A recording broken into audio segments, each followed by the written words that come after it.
Hi everyone. So আজকে তোমাদের সাথে আমি একটা সিম্পল এবং healthy yummy chicken stew recipe share করছি, যেটা কিন্তু অফিস পাড়াতে ভীষণই ফেমাস আর নেট দুনিয়াতেও খুব ভাইরাল।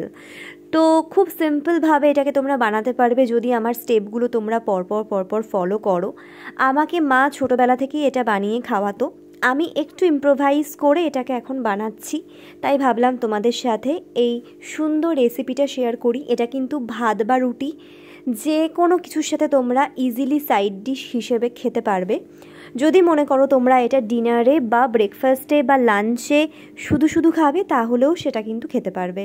তো অবশ্যই বাড়িতে ট্রাই করো, খুব অল্প ইনগ্রিডিয়েন্টস দিয়ে এটা বানানো হয় এবং ভীষণই হেলদি, আর শীতকালের জন্য তো অ্যাবসলিউটলি পারফেক্ট একটা রেসিপি। তো আমি আজকে লাঞ্চে এটাই খেয়েছি, যেহেতু আমার শরীর ভালো নেই। তো দেখা হচ্ছে আবার তাড়াতাড়ি মিনি ব্লগে। টাটা।